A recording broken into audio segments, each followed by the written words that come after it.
నమస్కారం news 9 TV Telugu వార్తలకి స్వాగతం. తొర్రూరులో high tension ప్రజాస్వామ్యమా ముఠా రాజకీయాల బ్రేకింగ్ న్యూస్ చూస్తున్నాం. జనగామ జిల్లా తొర్రూరు మున్సిపాలిటీలో రాజకీయం ఒక్కసారిగా వేడెక్కింది. మున్సిపల్ కౌన్సిలర్ల ప్రమాణ స్వీకార కార్యక్రమం రణరంగంగా మారింది. ప్రజాస్వామ్యబద్ధంగా ఎన్నికైన కౌన్సిలర్లను అడ్డుకోవడం ఇప్పుడు రాష్ట్ర వ్యాప్తంగా సంచలనంగా మారింది. అసలు అక్కడ ఏం జరుగుతుంది?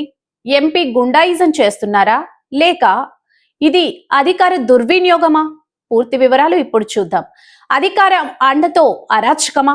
తొర్రూరు మున్సిపాలిటీలో బీఆర్ఎస్ కౌన్సిలర్ల ప్రమాణ స్వీకారాన్ని అడ్డుకున్న కాంగ్రెస్ ఎంపీ చామల కిరణ్ కుమార్ రెడ్డి వర్గం ఇది ముమ్మాటికి గుండాయిజమే అంటూ మండిపడుతున్న మాజీ మంత్రి ఎర్రబెల్లి దయాకర్ రావు పోలీసుల సమక్షంలోనే బాహాబాహి తొర్రూరు వీధుల్లో హైడ్రామా. ప్రజాస్వామ్యంలో ఓటు వేసి గెలిపించిన ప్రజల తీర్పును కాలరాసే ప్రయత్నం జరుగుతుందా అంటే అవుననే అంటున్నాయి తొర్రూరు దృశ్యాలు. మున్సిపల్ కౌన్సిలర్లుగా ప్రమాణ స్వీకారం చేసేందుకు వెళ్తున్న బీఆర్ఎస్ సభ్యులను కాంగ్రెస్ ఎంపీ చామల కిరణ్ కుమార్ రెడ్డి మరియు ఆయన అనుచరులు అడ్డుకోవడం తీవ్ర దుమారం రేపుతుంది. కౌన్సిలర్లు లోపలికి వెళ్లకుండా భౌతికంగా అడ్డుకోవడం, వాహనాలపై దాడికి ప్రయత్నించడం వంటి చర్యలు కలకలం రేపాయి.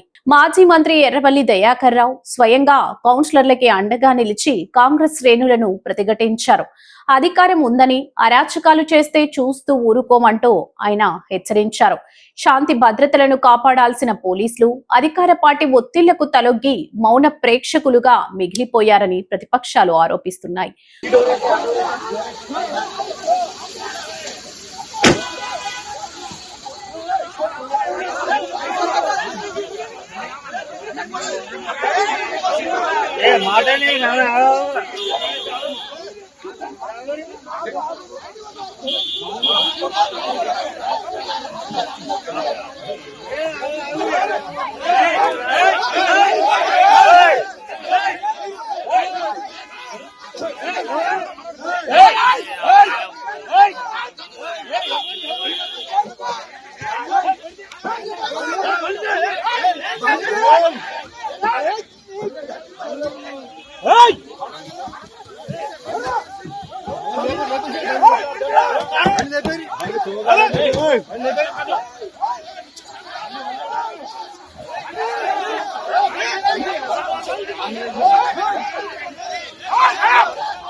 మొత్తానికి తొర్రూరు మున్సిపాలిటీ ఒక పొలిటికల్ బ్యాటిల్ గ్రౌండ్ గా మారింది.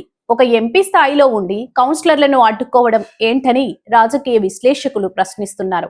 ఇది కేవలం స్థానిక గొడవ మాత్రమేనా లేక బీఆర్ఎస్ ఉనికిని దెబ్బతీసేందుకు కాంగ్రెస్ చేస్తున్న స్కెచ్లా? ఏదేమైనా ఈ ఉద్రిక్తతలు ఎక్కడికి దారి తీస్తాయో వేచి చూడాలి. మరిన్ని వార్తల కోసం చూస్తూనే ఉండండి న్యూస్ 9 టీవీ తెలుగు. జై హింద్.